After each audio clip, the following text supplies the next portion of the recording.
Bismillahirrahmanirrahim. Assalamualaikum warahmatullahi wabarakatuh. Pada video tutorial kali ini saya akan menjelaskan bab 3 dari Tittenberg and Lewis yang berjudul Evaluating Trade-offs ya. Apa sih yang dimaksud dengan mengevaluasi trade-off? Trade-offs itu adalah suatu sifat yang bertolak belakang. Nah, Tittenberg and Lewis memberikan contoh sifat yang bertolak belakang itu pada analisis biaya manfaat mengenai sumber daya sungai. Jadi ada contoh ya, sungai itu bisa digunakan untuk dua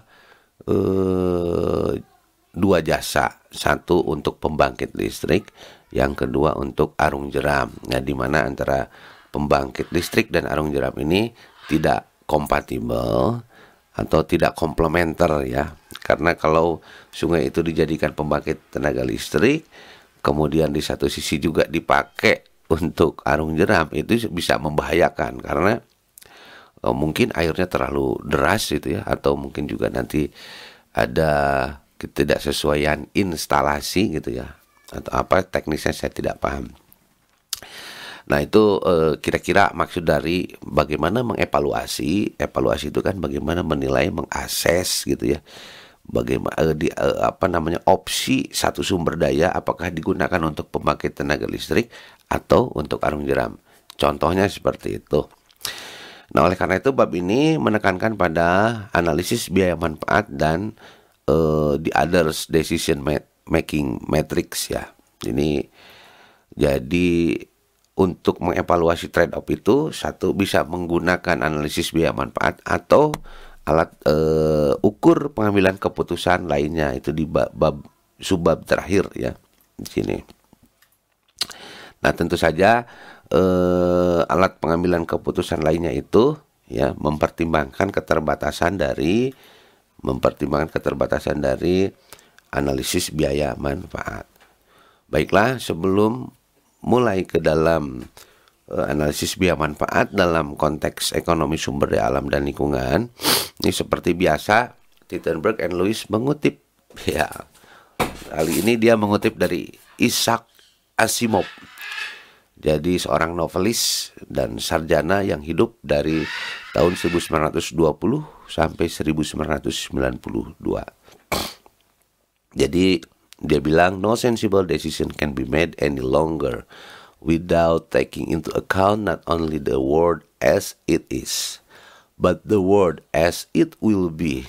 Jadi tidak ada keputusan yang berarti sensible yang dibuat tanpa mempertimbangkan the world as it is, dunia apa adanya. Atau di dalam bab 2 itu disebut dengan analisis positif, yaitu apa yang terjadi. Jadi tidak ada keputusan yang berarti tanpa ya mempertimbangkan apa yang sedang terjadi dan the world as it will be, dan apa yang seharusnya.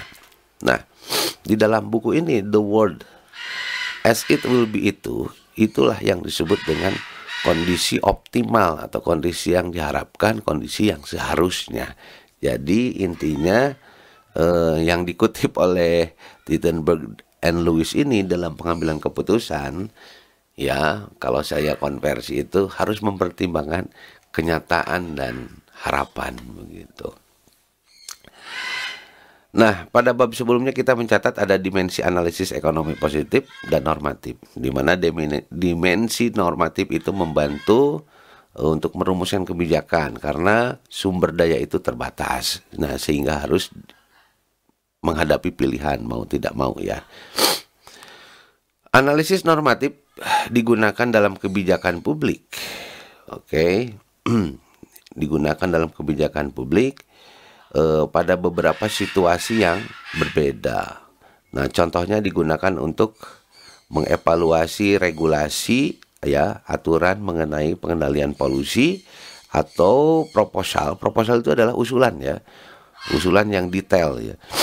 Untuk melindungi atau membuat cagar alam ya, program pembangunan yang sudah direncanakan, schedule for development. Analisis normatif juga membantu penyajian petunjuk program yang dibutuhkan sebelum dilaksanakan, ya, put into place itu dilaksanakan. Nah, baiklah, kita masuk ke yang pertama dulu, yaitu kriteria normatif untuk pengambilan keputusan. Nah, kriteria normatif itu ya muncul dari dua konteks. Nah, ini kata kunci yang pertama nih. Ada dua konteks. Konteks yang pertama adalah memilih atau mengevaluasi, choose, ya, among option, beberapa opsi yang telah ada atau predefined. Nah, ini dicatat ya, predefined di sini apa sih gitu. Kemudian yang kedua adalah kita mencoba menemukan opsi yang optimal. Jadi kalau sudah ada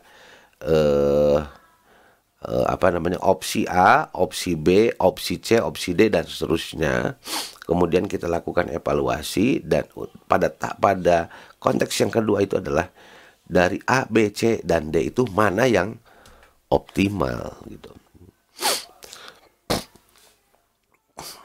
Evaluating predefined option, ya, benefit cost analysis. Nah, kita coba ambil logika dasarnya, ya, bagaimana kerangka berpikirnya gitu ya mengenai analisis biaya manfaat ini itu, ya. Nah, ekonom itu punya pendapat begini, setiap tindakan itu memiliki manfaat dan biaya, ya. Jadi setiap tindakan itu ada seperti pedang bermata dua, ada manfaatnya, ada biayanya. Jadi kita menerima manfaat dan kita juga harus mengeluarkan effort atau harus mengeluarkan biaya. Nah, logikanya kita akan menerima sebuah tindakan jika tindakan itu memberikan manfaat lebih besar dari biayanya, bahkan tindakan itu disupport atau didukung.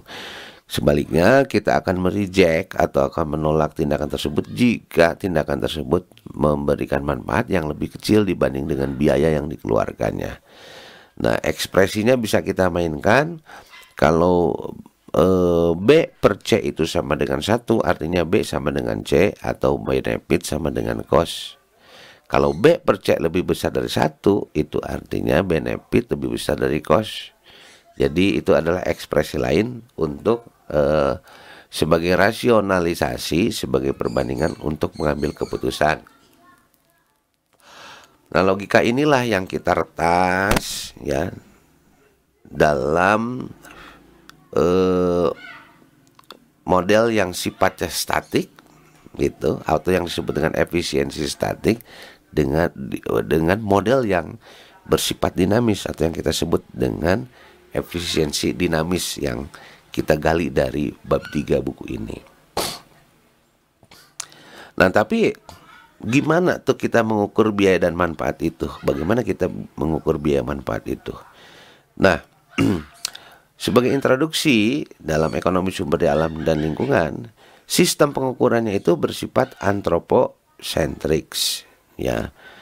Anthropocentric itu maksudnya diukur atau dilihat dari kacamata kepentingan manusia gitu.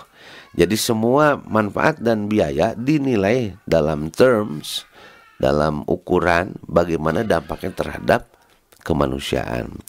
Nah, ini seolah-olah tidak mempertimbangkan lingkungan, flora dan fauna dan seterusnya, tapi asumsi dari pengukuran anthropocentric ini adalah bahwa apa yang terbaik bagi manusia tentu sudah mempertimbangkan, ya, kelestarian sumber daya alam dan lingkungan.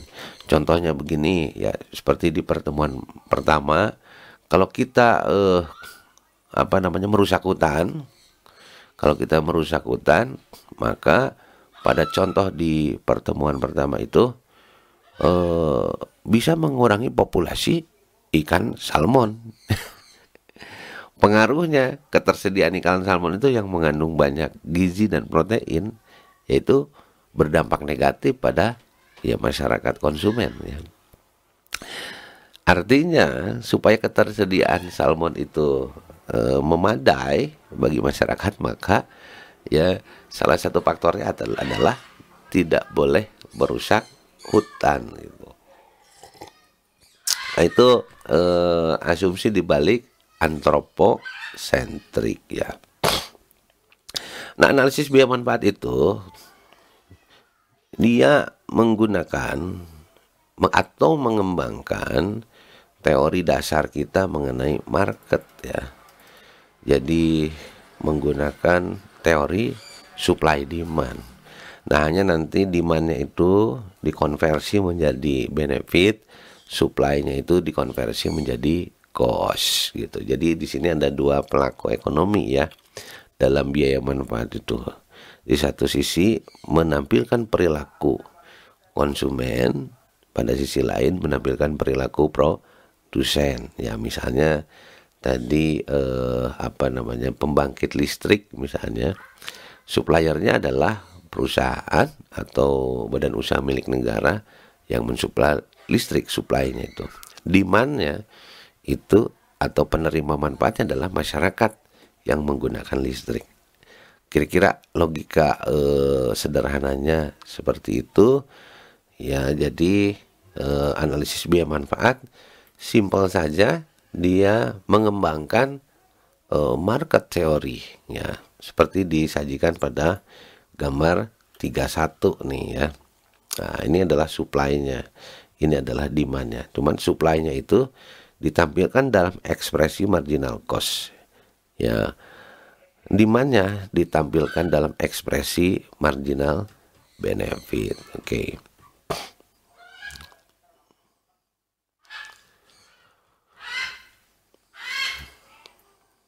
Nah, ini ada suara burung makau ya. Jadi kalau tiap pagi itu saya agak kesulitan mencari waktu untuk membuat video.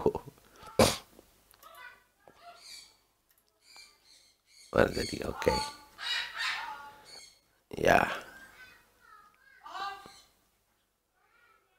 Nah, di sini analisis biaya manfaatnya menggunakan contoh. Ada satu sumber daya sungai.